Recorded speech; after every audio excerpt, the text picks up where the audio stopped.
So here's the question I keep coming back to. What if the US government planned to fake attacks on its own people to justify a war? It was real. A real 1962 proposal straight from the Joint Chiefs of Staff. Here's what went down in Operation Northwoods.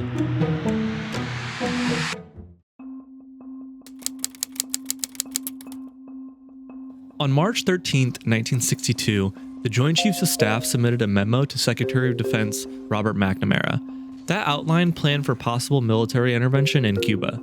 This document, known as Operation Northwoods, proposed a series of false flag operations designed to justify U.S. action against Fidel Castro's regime. It reflected the heightened tensions of the Cold War and the frustrations within the U.S. military following earlier setbacks in Cuba.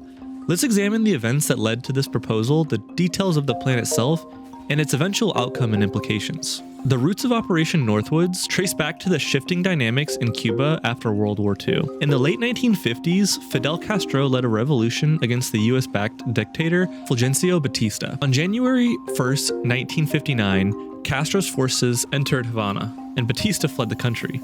Initially, Castro's intentions were unclear, but by April 1961, he had aligned Cuba with the Soviet Union, declaring himself a Marxist-Leninist.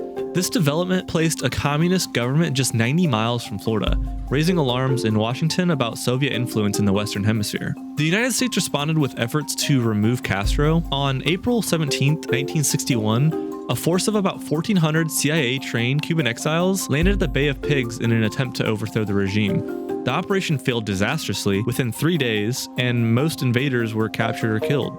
President JFK publicly accepted responsibility, but the setback deepened distrust between the administration and the military. The Joint Chiefs of Staff, in particular, viewed the failure as a result of insufficient U.S. support and believed stronger action was needed to counter the perceived threat. In November 1961, Kennedy authorized Operation Mongoose, a covert program aiming at destabilizing Castro's government through sabotage, infiltration, and intelligence operations. Brigadier General Edward Lansdale was placed in charge, reporting to a special group that included Attorney General Robert Kennedy. The program's goals included disrupting Cuba's economy and encouraging internal resistance. However, by early 1962, these efforts had produced limited results, leading to growing impatience among military leaders. Earlier proposals hinted at the direction the Joint Chiefs would take. On February 2, 1962, Brigadier General William Craig sent a memo to Lansdale titled Possible Actions to Provoke, Harass, or Disrupt Cuba. It included ideas like Operation Bingo, which suggested staging an attack on U.S. facilities in Cuba to justify military response, and Operation Dirty Trick, which proposed blaming Castro for any failure in John Glenn's Mercury space mission by fabricating evidence of electronic interference. These concepts, though not implemented, illustrated the willingness to consider deceptive tactics. By late February, Robert Kennedy instructed Lansdale to shift Mongoose's focus from sabotage to intelligence gathering, a move that military saw as overly cautious. This frustration prompted the Joint Chiefs to develop a more aggressive approach. On March 13, 1962, they forwarded the memo titled Justification for U.S. Military Intervention in Cuba to McNamara, marked top secret and for limited distribution. The document was signed by all members of the Joint Chiefs: Chairman Lyman Lemnitzer, Admiral George W. Anderson Jr., General Curtis LeMay, General George H. Decker, and General David M. Shoup. The memo's core proposals were contained in an annex labeled Appendix to Enclosure A. It stated the objective clearly: to create situations that would portray the U.S. as a victim of Cuban aggression, thereby building international support for intervention. The goal was to establish an international image of a Cuban threat to peace in the Western Hemisphere. One section focused on the U.S. naval base at Guantanamo Bay. It suggested orchestrating incidents to appear as attacks by Cuban forces. These included spreading rumors via clandestine radio, suggesting attacks with friendly Cubans in uniforms, capturing mock saboteurs inside the base, blowing up ammunition stores, starting fires, sabotaging aircraft and ships, and lobbing mortar shells into the base. In the event of simulated casualties, the plan even called for conducting funerals for mock victims to heighten public outrage. Another idea drew on historical precedent, a Remember the Maine incident, referring to 1898 explosion of a U.S. ship that helped spark the Spanish-American War. Options included blowing up a U.S. ship in Guantanamo Bay and blaming Cuba, or using an unmanned drone vessel exploded near Havana to simulate a Cuban attack. The document noted that casualty lists in the U.S. newspapers would generate national indignation, even if no actual deaths occurred. The proposals extended beyond Cuba. One section outlined a communist Cuban terror campaign in Florida cities like Miami and even Washington. This could involve sinking boats carrying Cuban refugees, either real or simulated, wounding refugees in publicized incidents, exploding plastic bombs in key locations, and arresting Cuban agents with fabricated documents linking them to Castro. A particularly elaborate plan involves staging the downing of a civilian airliner. An aircraft at Edgeland Air Force Base would be repainted to match a CIA front company's plane.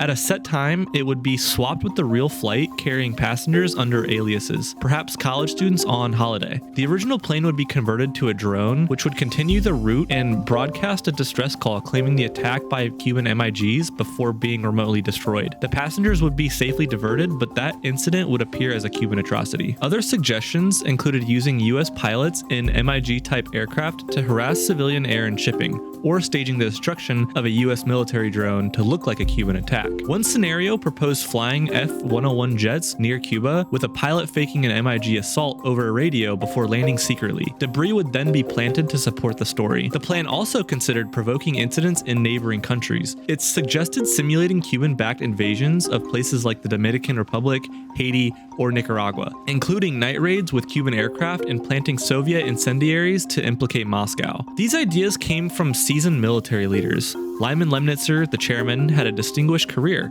He graduated from West Point in 1920. He planned key World War II invasions, negotiating surrenders in Italy and Austria, and earning decorations like the Silver Star in Korea. His colleagues shared similar backgrounds from the war against fascism, yet they advocated tactics reminiscent of Nazi false flags, such as Gleiwitz incident that justified the invasion of Poland in 1939. 3 days later, on March 16, 1962, Lemnitzer briefed President Kennedy on contingency plans, including pretexts for intervention. Kennedy responded firmly that military force was not under discussion. McNamara received the memo but did not approve it, and the proposals were never implemented.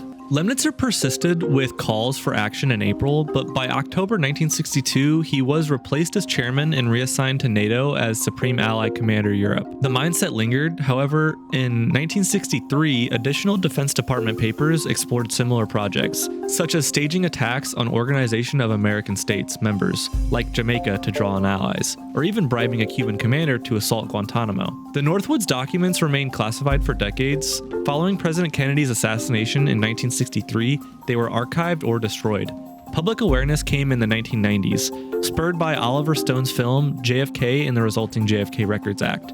The Assassination Records Review Board, while examining records related to the assassination, uncovered 1,521 pages of military files in 1997, including Northwoods. News outlets like the New York Times and ABC reported on the release, and in 2001, journalist James Bamford detailed the plans in his book Body of Secrets. Operation Northwoods highlighted the lengths some in the US government considered during the Cold War to counter communism. 60 years later, the full documents are now available online through the National Security Archive at George Washington University. The rest is up for us to decide what it means. Thanks for watching, and I'll see you in the comments.